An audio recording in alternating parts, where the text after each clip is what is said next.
You have editorial cartooning that comments in politics and in social comments, and you have cartoons about regular life, and you have cartoons that make just laugh. That's what I do, and if I can make more people laugh that can understand my gags, that's what I want to do.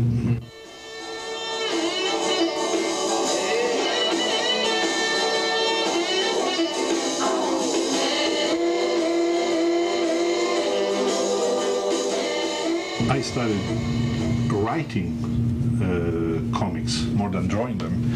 But at the time I was doing comics, they were not humor comics. They were magazines that used cartoons, but comics per se, they were none. So I started writing. I wrote a few things for the House of Mystery, the House of Horrors, Binky and His Friend. I created a character called Batlash, it was a Western.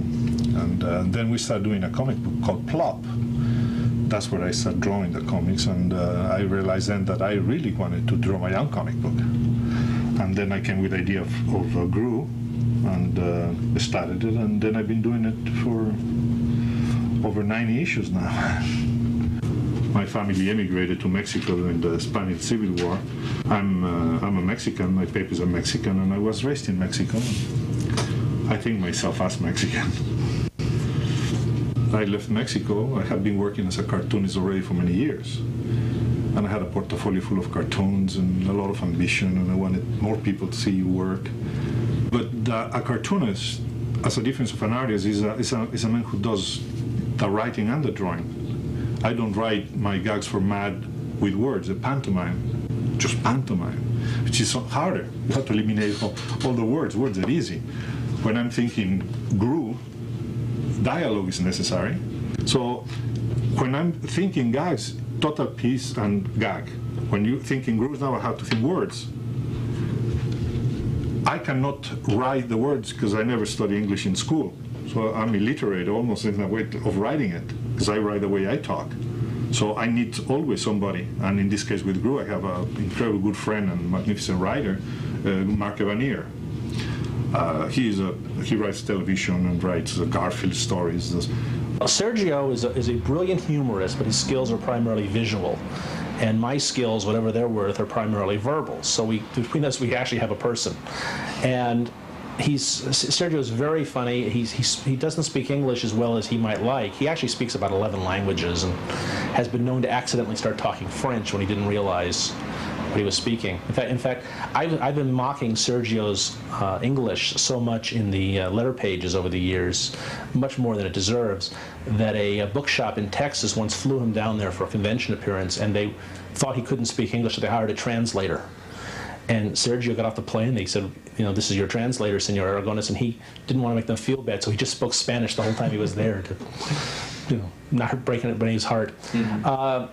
He has a lot of verbal skills, but they are not directed towards the polished language that you need in a comic book. So I kind of sandblast his English and help him with the story structures occasionally, and you know, between us it comes out all right. We've been friends now for 25 years. And Sergio came up with Gru. He'd been drawing Gru on everything. He draws incessantly, this man. You've met him, you see this.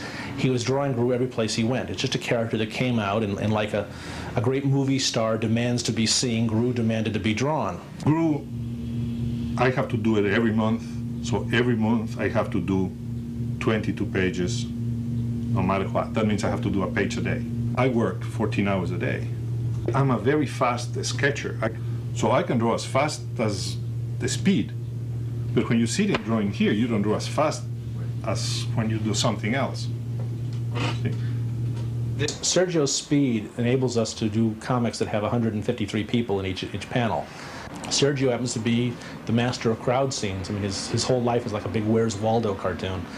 And so Gru has a cast of thousands because of his speed. The speed has to do with the style. It's a very loose style. So then you don't have to concentrate that much on the proportion. See, if one leg is thicker than the other, it doesn't make that much of a difference. And a hand, when you're drawing a hand, is just 5 little sausages. When you're doing realistic, then you have to draw every muscle and every proportion. You have to have this here, and this have to be proportionate. When you're drawing a cartoon, and that's it. Cartooning is like any musical instrument. You tune your lines by practice, your composition, you look at it. The more you work, the better it becomes. The more you look at other people's work, the more you realize how well they're doing something. And then it's an improvement. And if you look at a cartoon of mine on Gru itself, if you look at the early copies and to the copies now, to me they are embarrassing how bad they were. A lot of people probably wouldn't notice the difference, but I notice because I see how I drew something and how I'm drawing it right now. So, oh my God, how I dare to even do that. Sergio's drawing is largely a function of practice. If you even look at Gru, as we've only been doing Gru 8 years or 9 years now. If you look at the first ones, Gru is much cruder, and the drawing is not as good. We put Gru out every month, whether they like it or not. It is published at the moment by Epic Comics, which is a division of Marvel. What Gru is about is whatever Sergio is thinking about this month. He's an inept barbarian. Gru, it is, not Sergio. He tends to like cheese dip. He tends to not know. He's one of those people who is incredibly stupid because he doesn't know how stupid he is. He thinks he's the greatest hero in the world because people run from him in fear, and they run from him in fear because if you stick around Gru, the odds are very good that you're going to get your head sliced off. He roams around the countryside because no place will have him for very long or is left standing when he's there. Gru is a terrible character. Gru is a mercenary. Gru is immoral. Gru has no values. Gru doesn't know how to read and write, so he will never go any place. So he is a catalyst for everything. But he's no good. If he existed in real life, he'd be in jail a long time ago, you know.